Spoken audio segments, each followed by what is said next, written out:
Hello everyone. Today's topic is disk management. So we have already known about the thing. The physical memory is not enough to store uh, more program, because we actually in operating system we require multi-programming system. So we wants to increase degree of multi-programming. So when degree of multi-programming is there, they require so many storage capacity that is not supported by the physical memory. We have already known about that. They require a virtual memory management scheme. So they require a secondary storage device where we store the all the data, but all the processes, and when required for execution, that is bring from the secondary storage to the physical memory. Okay, so here that particular secondary storage management system is known as the disk management system. And the our basically the makes physical main disk is considered as hard disk. Okay, as a secondary storage device nowadays, that is actually main storage device, secondary storage device. So hard disk is physically composed of a series of flat magnetically coated platter stacked on a spindle. Okay, the spindle when rotate, okay, then that particular read write head is moved towards the track. So basically every spin surface of the platter is magnetically coated, and there is subdivided into a circle, in number of circle if we consider, then that every circle is logically divided into circular track, that is known as track. So that is known as track T, and every track is subdivided into different smaller space, that is known as the sector. Okay, now that is the every sector is a gap between the sector, that is known as intersector gap. So every platter there is subdivided into different circle.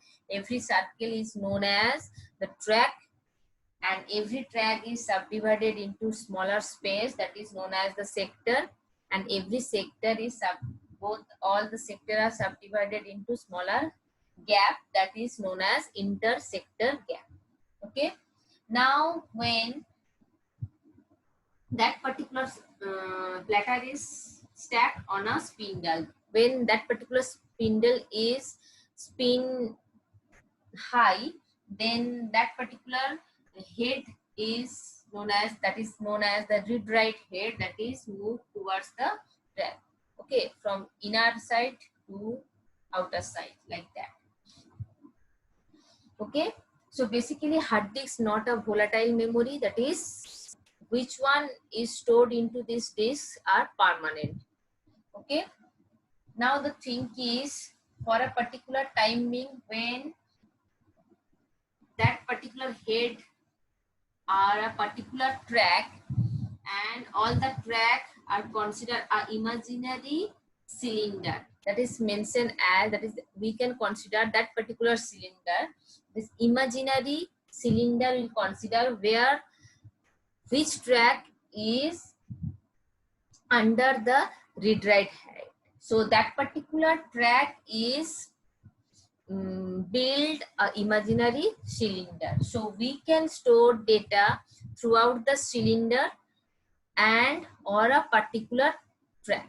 Okay, so basically how many cylinder will be there? There will be the, if every platter there have n number of tracks, so there must be n number of cylinder also. Now the thing is, how can we store, how can we store the data word into this track? So basically we can consider first head is moved towards the track, and particular desired track select by the head, and here we store the data or read write operation, that is it may be write or read from that particular tracks. From this desired track we can read or write. If you want to store the data, write something in this hard disk, so what may be the possibility? It may be stored n number of bit we want to enter the stored into this hard disk. So what happened? If the head, read write head, select a track, desired track is there, it may be stored throughout the cylinder or it throughout a particular track. Okay, so that is the thing. If we store throughout the cylinder, if considered to store the data, so there is a possibility to store n number of data, n number of bit can be stored immediately at a time. If we consider a number of words stored in a particular track, then what happened? That is require not one by one bit is stored throughout the track.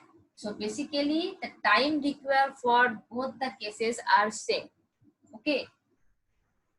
Now we'll discuss about some disk factor, disk performance factor now. So now we'll discuss about hard disk performance parameter. So here first thing is the seek time. The three terms actually we discuss about the seek time, rotational latency and transfer time. The total access time of that is the summations of these three are considered the total access time of hard disks. Here the first thing is the seek time. That is the thing, the time required to select the proper, the appropriate track of the hard disk. That is the thing, when a spindle is spin and read-write movement, it travels and stop at a proper track.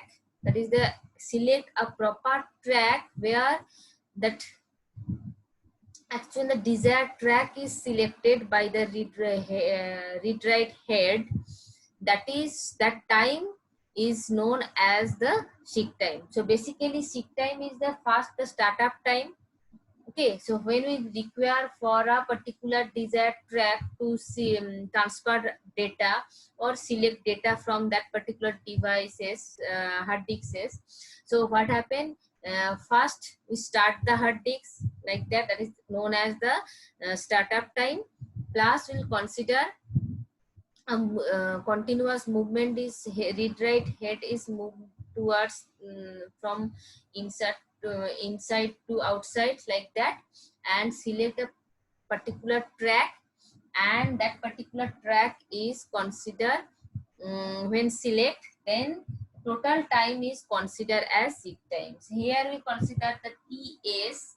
TS is equal to M into N plus S, where we'll consider S is the startup time. So basically total is the first we calculate the startup time, then we select a particular track, then the total time is considered as seek time. So that is the first we'll consider the denoted by S, that is the startup time.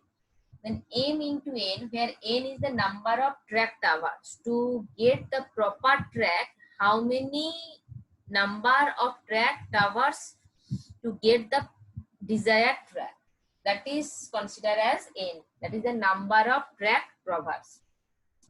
Now M is the constant, that is actually multiplied with M, that is the constant that is depend on the hard disk. So hard disk actually define, that is depends on the hard disk. So what is the value of M? That is depends on hard disk. Now you'll get the total, the desired seek time.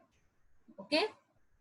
So basically seek time is considered the time required to move the disk arm to the required track, to read-write head to a required track. That is considered as seek time. Okay. Now we'll go for the rotational latency. That is actually we get, using the seek time we get the proper track. Now actually we'll get that time required to get a proper sector, and which sector is considered for the transfer the data or receive data from that.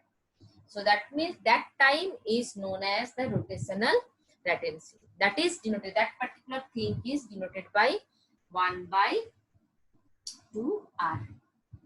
Okay, that is 1/2R, where R is the, what is the R? That is R denoted is the speed of the rotational speed. Okay, understood? And last one is transfer time. That is the transfer time, the time required to send the, or from the hard disk to send the data to a hard disk, or from the hard disk will get the data. That time is denoted as the transfer time. Okay, that is denoted by T equal to B by Rn, where B is the number of byte to be transferred and N is the number of byte on the track. The N, the capital N, here we consider the capital N, that is the number of byte in a particular track, on a track, and small b is considered as number of byte to be transferred. Which number, how many amount data to be stored or received from the hard disk, that is denoted by B. And R we know already, that is the number of rotational speed of the hard disk. So now we'll calculating the total access time of the hard disk, that is denoted by TA. So TA is equal to TS plus 1/2R plus B by Rn. That is TS is, we know, that is the stick time, plus 1/2R, that is the rotational latency. So first we start the hard disk and select the proper track of the hard disk. Then the time required to select the proper sector, that is known as the rotational latency. And last, that is the required for select the data from the hard disk, or we can, the data to be stored into that proper place is known as the transfer time. The total, all three times are considered as the disk access time. That is the total average access time of the disk. Okay. Next we'll discuss about what? About the, suppose more than one process wants to access the hard disk, because we know when physical memory is not actual to store the more than one processes, multi-programming processes, because we need the multi-programming applications. Then what happen, more than one process can access the hard disk also. So then what happen, when more than one process are accessing the disk at a time, then some scheduling which process or which actually amount is access the disk that particular time, that is depends on, that is actually scheduling process is required here also.